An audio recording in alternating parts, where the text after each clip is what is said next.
Hey, this is Ruth. Welcome to this week's video. It's great to have you here. And if you want to subscribe and like and share, you can do all of those things below.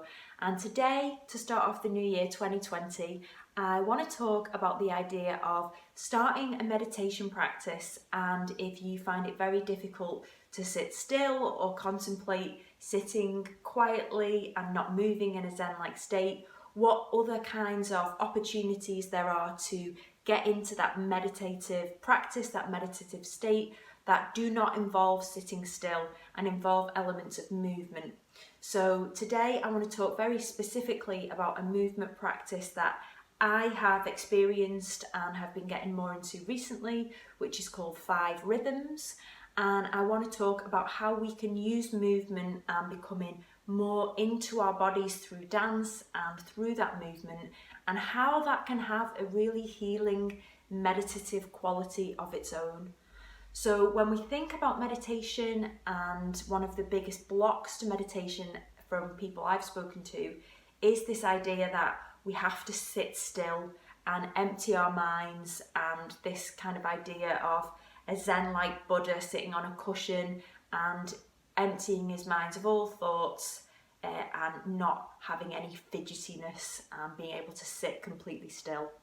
And for a lot of people, myself included, that is one of the greatest challenges of having any kind of meditative practice in our lives. And what I have found is that I do have a stillness and a seated based meditative practice called TM, Transcendental Meditation, which I practice and I do find very worthwhile. But I also feel like there are movement practices that I have in my life which also have a really good meditative quality to them. And 5Rhythms is one of those practices which I feel, can be, as we go into this new year, if you really want to introduce some more meditation into your life, but you find it very hard to sit still, then the idea of a movement-based practice such as 5Rhythms could be really helpful. And 5Rhythms is a global movement, so if you go to the link below or you just type 5Rhythms into Google, you'll be able to find lots of different groups around the UK, around the globe, that you could go to and experience 5Rhythms. And 5Rhythms is a practice that was founded by someone called Gabrielle Roth. And it is the idea that we move through 5 rhythms of vibrations, 5 rhythms of music, and we move to that. So it's not about being a dancer, it's not about being a good dancer, it's just about moving the body to music and how that can have a beautiful meditative quality. I keep saying that word meditative, it's a little bit of a tongue twister. But yeah, it has a really strong meditative quality. And I think that when we think about sort of our relationship with our bodies, we're in January now, lots of us have got a lot of guilt around maybe we overindulged, in quotation marks, over Christmas. And we might be feeling quite down on our bodies, and we might have a lot of disconnection from our bodies. So a lot of the jobs we have now and a lot of society means that we end up in our heads rather than being in our bodies. And on a wider level, our bodies carry a lot of our trauma.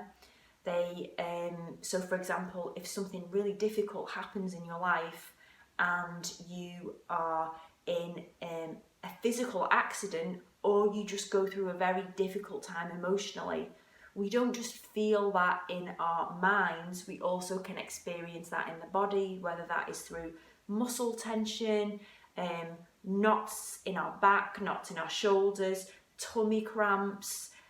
Some of us, I've had this before, where we get the sort of like the heart palpitations, the pains in the heart area through anxiety. So the body carries a lot of that trauma. And if we never find a practice which allows us to release that trauma, then, that can end up in chronic health issues in the body. This is a brilliant book that I've been reading recently. I'll post a link to it before. The Body Keeps the Score by, hope I'm going to say this right, Bessel van der Kolk. And this is by a doctor, and he's talking about the mind, the brain and the body, and how all those things come together so that we can transform trauma that we are holding in the body. So that's a really great book. And the 5 Rhythms practice is basically a movement class, so a bit like we go to a yoga class. It's slightly longer, I think it's about 2 hours long, the whole practice.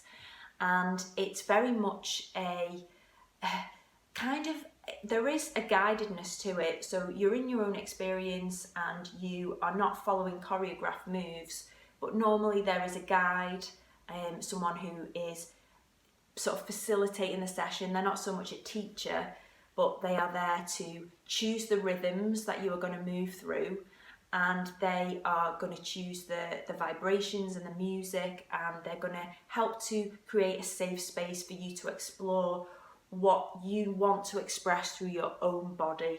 So it's the idea that we are in this safe space where we are able to move our bodies how we need to, and there are the 5 rhythms that we flow through in the class that help to give structure and meaning. So it's not just a complete free dance, it's very much moves through 5 rhythms, hence the name 5 Rhythms. And the idea of these 5 rhythms is that they each work together in a symbiosis to allow us to kind of come together as a whole person.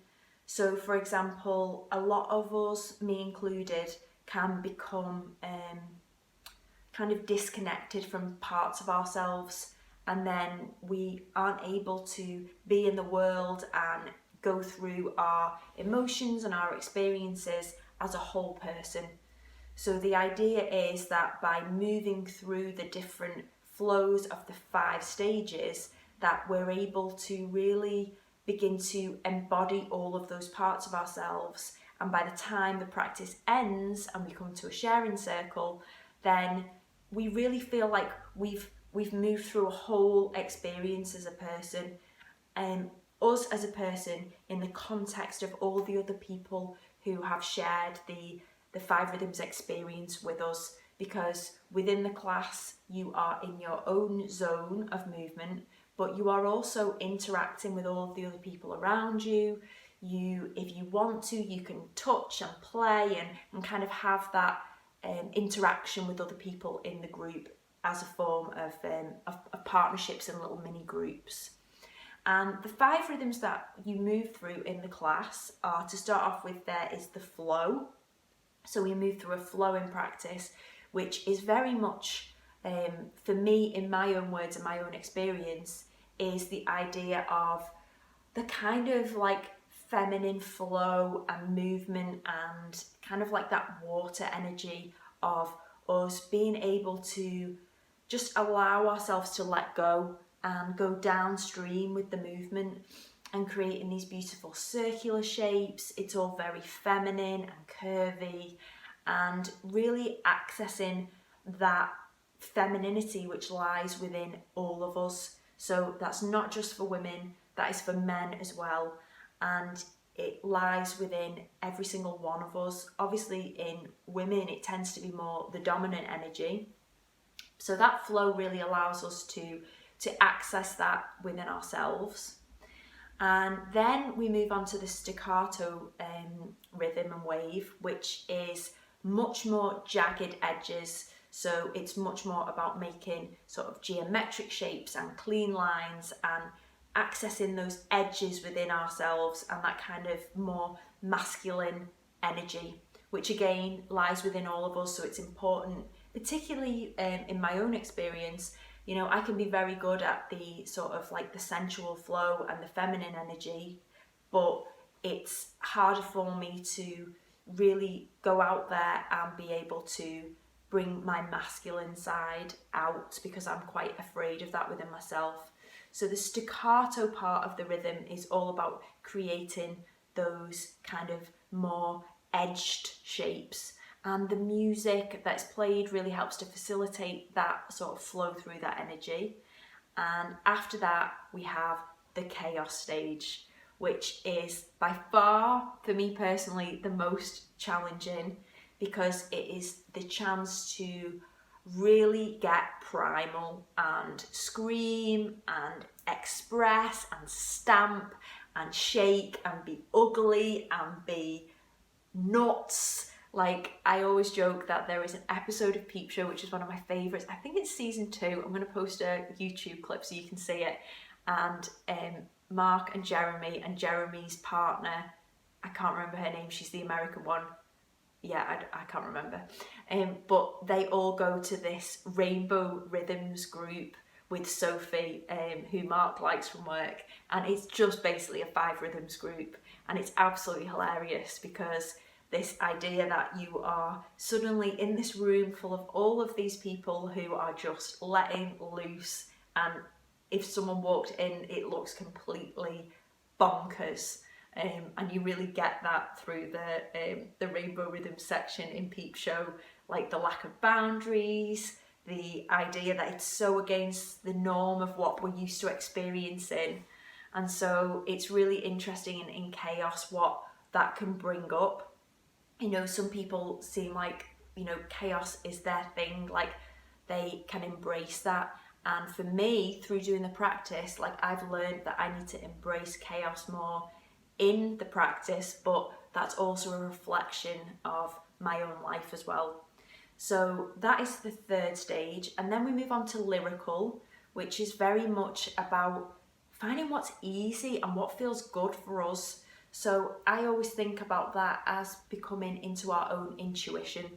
So intuitively knowing just what feels really good for us in the moment, and then taking that back out of the room is like, you know, if we're going through difficult times and we're going through struggle or in a good phase of our life, wherever we are, is about remembering to honour our intuitive wisdom of what feels good for us. And that's why in lyrical, it can look different for everyone. Everyone's doing their own thing, and, you know, learning to not follow the crowd and listen to what your body wants to do in that lyrical phase is a really good mirror as to how we can do that in all stages of our life. So lyrical's a really beautiful one. And then finally we move into stillness, which is very much about integration of all of the other waves and learning how to really move into a slower pace and to kind of get comfortable with that slowing down. So having it in balance with the more active energy, the more yang energy of the chaos phase, for example. And then learning that, much like life, if we stay in chaos for too long, then it doesn't create balance. So stillness offers us this kind of like really nice balance and integration of all parts. So it's a really beautiful, well-rounded practice that allows us, once we step into complete silence, and then we have a sharing circle at the end where we can all share how we found the experience. You don't have to if you don't want to. You can just sit and let it soak in. But the idea is that you leave and it's really has been a couple of hours of moving meditation. And it's not about being a good dancer. It is not about conforming or doing anything specific. It's very much about, if you're called to it, like having the experience of listening to your own body. And it's amazing how through the movement practice, your own issues, your own strengths, your own weaknesses, your own challenges will come through. And that could be the simplest thing of kind of like shaking it off in chaos and really letting out a lot of energy that brings things up that you maybe hadn't realised were such a heavy weight for you. Or it could be that you have held back from accessing your feminine sexual energy for a long time, and that flow state and moving through the practice really makes you feel like you can move through and begin to learn more about that aspect of yourself. There are so many different lessons that the practice of movement, and in particular a 5 Rhythms practice, can help us to integrate into our lives. So if you are somebody that struggles with the idea of sitting still, and you are looking for some sort of spiritual, enriching, eye-opening, mind-opening practice, then 5 Rhythms could be something that, if you're called to it, could be really valuable and helpful to explore. So as I say, there are groups everywhere that you can go and practice in, and one of the things that I would say is that if you feel called to do it, then whether you are in a really good place and you're feeling really confident, or if you are feeling like, yeah, I'd like to do it, but I don't feel confident enough, I can't dance, I'm afraid what will everyone think of me, then if you're having those thoughts, which, you know, I went to a practice last Sunday, I felt like I went on my own, I felt so vulnerable, I was in a little bit of a difficult position on that day, and I just sort of thought, I'm just going to go, because what's the worst that's going to happen? And I moved through that anxiety, through that vulnerability, through the movement, and by the time I came out, I really felt like it helped me to physically shake off a lot of the anxiety that I was carrying. And I also had some really beautiful insights once I got home, reflecting on the practice. Which bits did I find really flowed for me? Which bits did I feel stuck on and triggered me? Like I say, particularly the chaos phase tends to trigger me. And, you know, that's something where if I keep on doing the practice and I keep on embracing chaos, then I'm hopeful that I will be able to embrace more of the chaos of my external life and all of the stuff that's going on with that. And like I say, for me, it's been really important for me to help me to express my own femininity and to really flow through that practice and understand how I can own that as a woman, which can be really challenging. So I would say if you are called to it and this video has spoken to you, find a 5 Rhythms group, I'll post the link below. Or as I say, in my other videos that I've posted, there are also other practices, ecstatic dance, which is slightly different, dance mandala, again, that's slightly different. There are other movement practices that you could experiment with and try, whatever you feel called to, but 5 Rhythms is a global movement that you can access, hopefully not too far from where you are now. And I will also post below, and I will put a little link around here, is a video that I posted of me doing kind of like a freeform primal dance, which I posted on here, which made me feel super vulnerable, but it gives you an idea of the kind of expression that you can have to music and how powerful that can be. So I'm gonna put that somewhere here now, and I hope you enjoyed this video. Keep dancing, keep moving, and let me know if you are starting a new meditation practice, what's working for you, and post all of that in the comments, and I will see you next week for another video. Thanks guys, bye.